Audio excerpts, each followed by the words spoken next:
महाभारत सिर्फ एक युद्ध की कहानी नहीं है, न ही ये केवल कौरवों और पांडवों की लड़ाई की गाथा है। यह एक ऐसा महाकाव्य है जिसमें जीवन, धर्म, कर्म, प्रेम, द्वेष, मोह और मोक्ष जैसी जटिल भावनाओं और विषयों का अनूठा मिश्रण है। महाभारत की अनगिनत कहानियों में कई ऐसी विचित्र और रोचक घटनाएं शामिल हैं जो हमें आश्चर्यचकित करती रहती हैं। ऐसी ही एक कम चर्चित और अद्भुत कहानी है अर्जुन और नागन्या उलूपी की प्रेम कथा और उनके पुत्र इरावन का बलिदान। अर्जुन और नागन्या उलूपी की अद्भुत प्रेम कहानी। महाभारत के महायोद्धा अर्जुन ने कुल 4 शादियां की थीं। द्रौपदी, चित्रांगदा, सुभद्रा के अलावा उनकी एक और पत्नी थी नागन्या उलूपी। उलूपी नागराज कौरव्य की पुत्री थी। इंद्रप्रस्थ की स्थापना के बाद अर्जुन जब मैत्री अभियान पर निकले तो वे नागलोक पहुँचे, जहां उनकी मुलाकात नागन्या उलूपी से हुई। उलूपी का आधा शरीर नाग का और आधा इंसान का था। अर्जुन को देखते ही उलूपी उन पर मोहित हो गईं और उन्हें पाताल लोक ले गईं। वहां उन्होंने अर्जुन से विवाह का प्रस्ताव रखा, जिसे अर्जुन ने स्वीकार कर लिया। दोनों करीब 1 वर्ष तक साथ रहे। भीष्म पर्व के अनुसार गरुड़ ने नागराज की पुत्री उलूपी के मनोनीत पति का वध कर दिया था।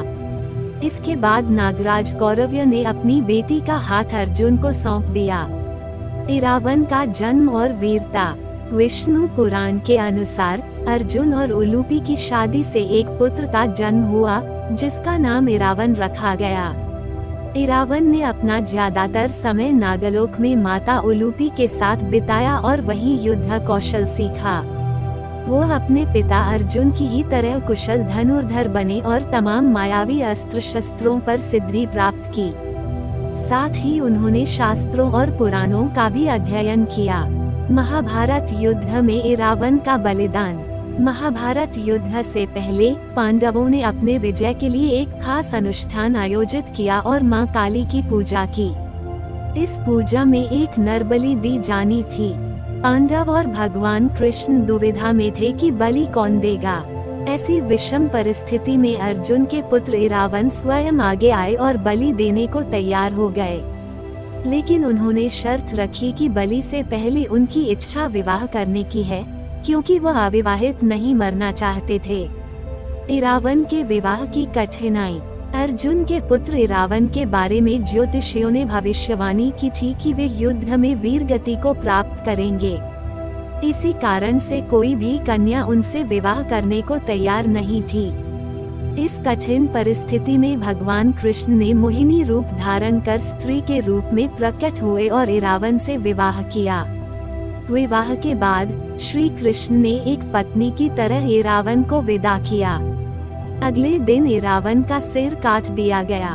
कृष्ण रूप मोहिनी ने इरावन के लिए ऐसे रोई और शोक मनाया जैसे कोई पत्नी अपने पति के लिए करती है। इस प्रकार इरावन ने अपनी बलि देकर महाभारत युद्ध में अपने पिता अर्जुन और पांडवों की जीत सुनिश्चित की। किन्नरों की पवित्र रस्म इरावन की पूजा। भारत में हिंदू धर्म मानने वाले किन्नर इरावन की पूजा करते हैं। किंवदंतियों के अनुसार एक दिन के लिए उनकी मूर्ति को साक्षात इरावन मानते हुए उससे विवाह करते हैं। एक दिन बाद विधवा की तरह विलाप भी होता है। ये रस्म किन्नरों में बेहद पवित्र मानी जाती है। डिस्क्लेमर: यहाँ दी गई जानकारी धार्मिक शास्त्र की मान्यताओं पर आधारित है तथा केवल सूचना के लिए दी जा रही है।